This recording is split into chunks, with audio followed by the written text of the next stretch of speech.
Hello again. These are really short recordings. Some of these I printed out, but a good majority of them, these are just the discussion questions at the end of my book that I had. It was a sociology book for the class in sociology. I wrote up a good majority of the ones that I've read, and for some of them I was depressed, but a lot of them I had good knowledge.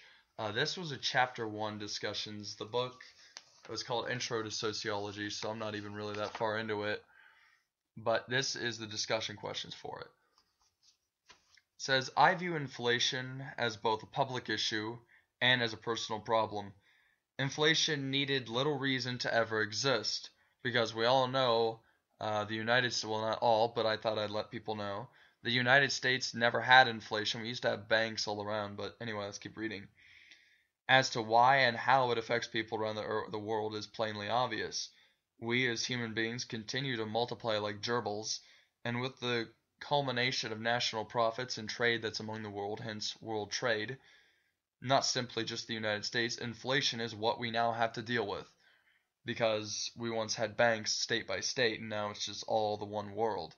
As a personal problem, that I view personally in the sense of the pertaining subject is not only monetary, but also as a very unethical issue. I know of the past, and more specifically, here we go, of our own, meaning the United States, and the incomparable prices of what we had and what we now have. That and how much bills tend to rack up. And as a side note, yeah, I don't know if I put it in this, but I'll describe what I meant by that then and now. When any person looks at prices, yeah, I think I do, depression and the financial shift caused by the Federal Reserve and John Rockefeller and the arrogant guy who put his face on a $100,000 bill, Woodrow Wilson, cough cough, it's obvious what happened. The prices of everyday amenities always continue to rise. The irony is that near all of this money that the people in the United States hold little technical value, yet it exists because the Federal Reserve, or the monopoly, or the game monopoly, the bigger version of it, is run by a national bank, not individual statewide. I could complain all day about the prices of products, or even of the financial difficulty of our country and of our people, and really people all over the world, honestly. As a public issue, it affects that of the homeless and of the wealthy.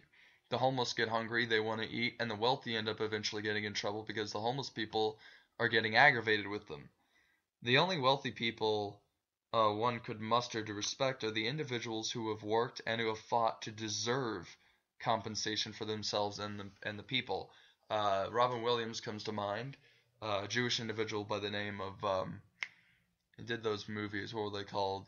Blazing Saddles and Spaceballs. Mel Brooks.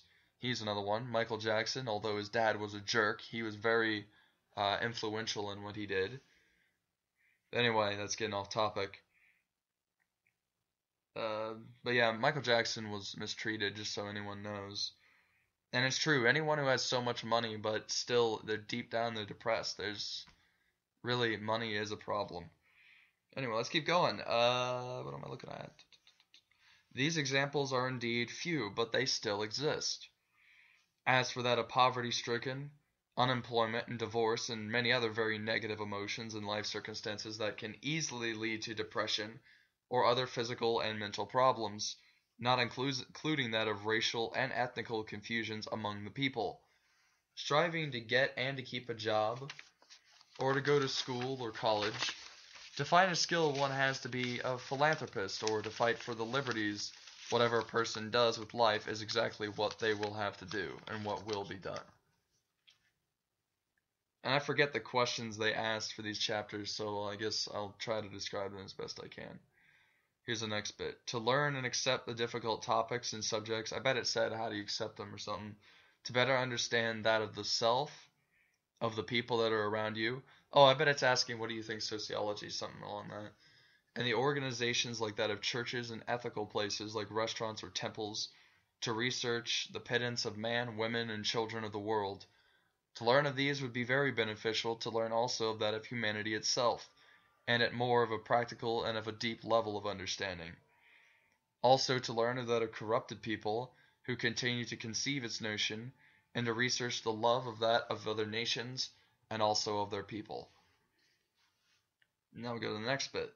The best way sociological perspective could help me personally would be to have me better communicate with people on a much deeper level with individuals, and to understand them and their minds, and to help them with that in that way. Also to help me understand how people act with different styles of ethnics and religious beliefs.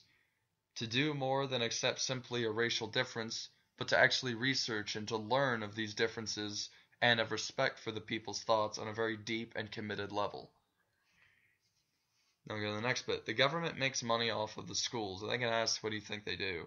Colleges and institutions of this and of other countries, yet gives that the chance for others to use it to their own advantage.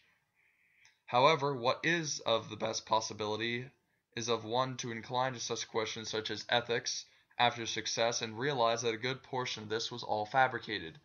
This is all hypothetical, of course, but it is or hypocritical, but it is also hypothetical, of course, but it is hypocritical sounding. So now we go to another thing. There's micro and macro. Micro level studying of students who are dropped out would be the most practical, as talking one-on-one with any student would shed light on if it is a financial difficulty, some kind of religious struggling as I had, or struggling of that of the family, or even simply racial or sexual orientation differences. If one would talk to people on a down-to-earth manner, then every single hour, or maybe even 2-hour sessions with someone, would tell you more than you would need to think of the viable solutions to help them. So yeah, that was the chapter 1 discussion questions from the book that I had in Intro to Sociology. So we'll record chapter 2 the next recording. See you then.